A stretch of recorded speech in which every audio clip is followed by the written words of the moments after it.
क्योंकि बहुत ही गंभीर आरोप जो है वो लगाए गए थे। चलिए फिलहाल आज के लिए सुनवाई जो है वो लगभग पूरी हो गई है और ये खबर आ रही है कि अब ये कल सुनवाई होगी। अब बॉम्बे हाई कोर्ट से खबर आ रही है कि अब कल सुनवाई होगी। मुकुल रोहतगी ने अपने आर्गुमेंट्स लगभग पूरे कर लिए थे, जिस तरह की दलील उन्होंने दी अपने वकील आर्यन खान को लेकर के कि बिल्कुल भी यहाँ पर गिरफ्तारी बनती नहीं है, जिस तरीके से गिरफ्तारी की गई है कंजम्पशन उनसे हुई नहीं है।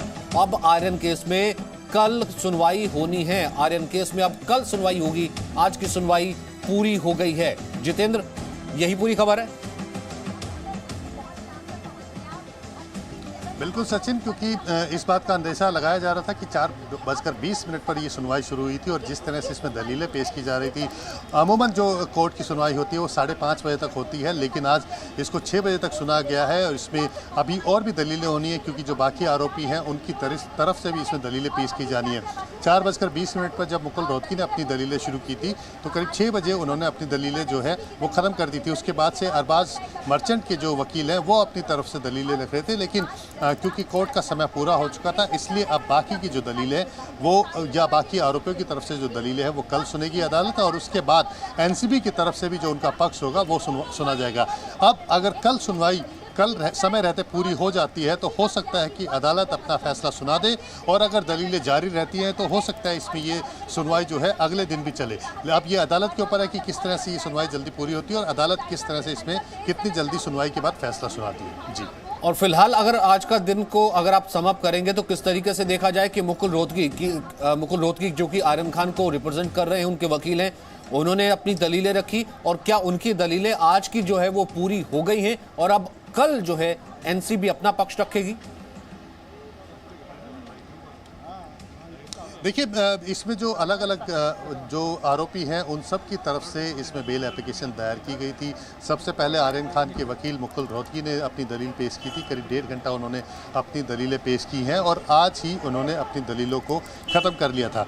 कल जो बाकी आरोपी हैं उनकी दलीलों को लेकर के सुनवाई होगी, क्योंकि ये आर्यन खान वर्सेस और जो दूसरे एक्यूज्ड हैं उन सबको मिला करके ये सुनवाई चल रही है। अब अगर आर्यन खान के वकील को लगता है कि उन्हें फिर से अदालत में कुछ कहने की ज़रूरत है तो हो सकता है कि कल दलीलों के दौरान वो अपना पक्ष भी बीच में इसमें रखने की कोशिश करें। लेकिन अगर हम कोर्ट रूम की बात करें, जिस तरह से अमूमन कोर्ट रूम में प्रैक्टिस चलती रहती है, जो वकील हैं, जो आरोपियों के वकील हैं, वो अपनी तरफ से सभी तरह की दलीलें पेश करने की कोशिश करते हैं ताकि उनके जो क्लाइंट है, यानी कि ठीक है, इसमें एक और अपडेट ये आ रहा है कि जैसा आपने कहा कि जो बाकी आरोपी है उनके भी जमानत पर सुनवाई चल रही है, तो अरबाज के वकील का कहना है कि मुझे भी 45 मिनट का वक्त दिया जाना चाहिए। तो आज की सुनवाई है फिलहाल तो पूरी होगी। अंकुर त्यागी भी हमारे साथ कुछ और अपडेट्स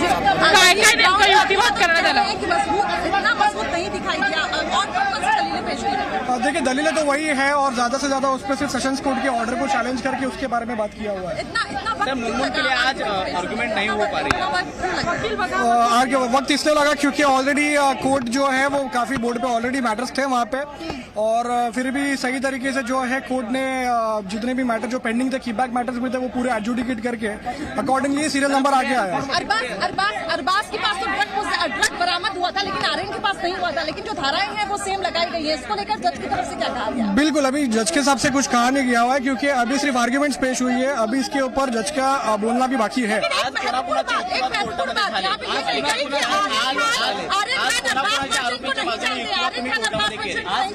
नहीं, ये उनका ऐसी बात नहीं है, ये एडमिटेड फैक्ट है। उनके वकीलों ने भी कोर्ट में यही बोला है कि वो दोनों दोस्त है।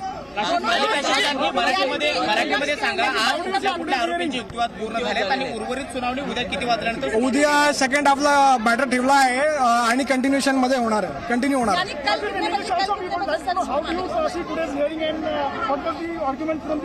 See, the arguments are done on the part of accused number 1 and accused number 2. Half arguments are done. The matter is further kept for hearing at tomorrow 2:30 p.m. कल बिल्कुल रखा गया है इसको।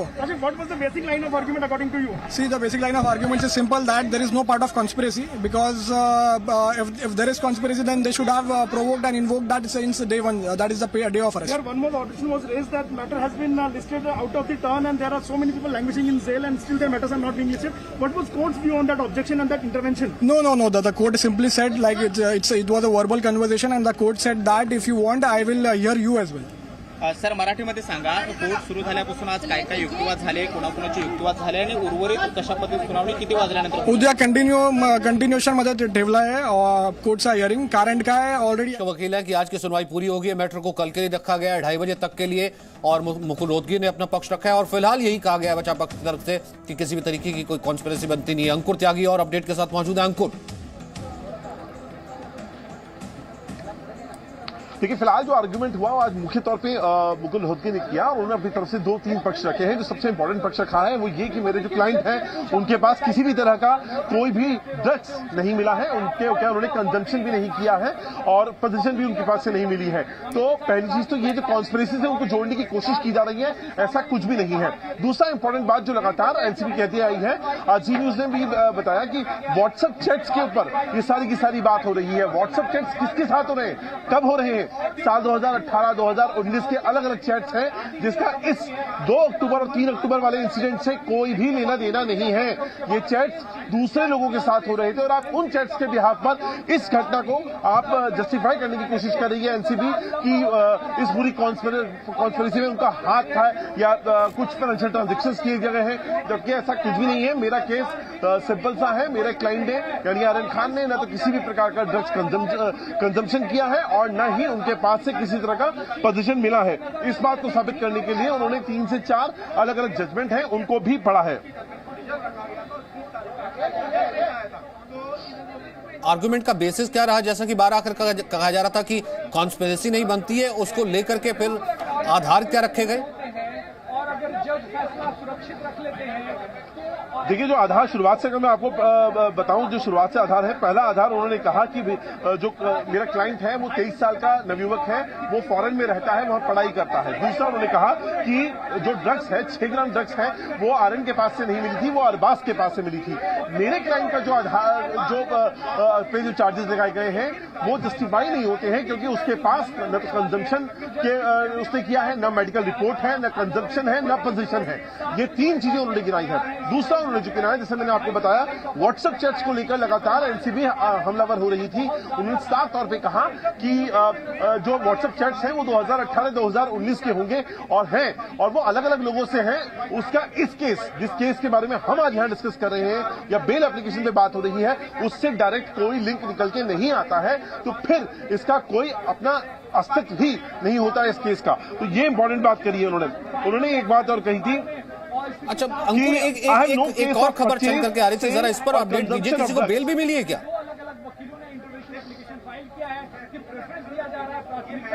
जी हाँ, एक जो बेल है वो जरूर मिली है, लेकिन वो जो बेल है वो सेशंस कोर्ट से, जो एनडीपीएस कोर्ट है उससे मिली है। मनीष राजगारिया ये इसी मामले में एक्यूज नंबर 11 है। कुछ जो टोटल एक्यूज पकड़े गए हैं उनमें से 11 नंबर का एक्यूज है और ये जो 11 नंबर का एक्यूज है मनीष राजगारिया, इसको 50,000 के मुचलके पर इसको बेल मिली है।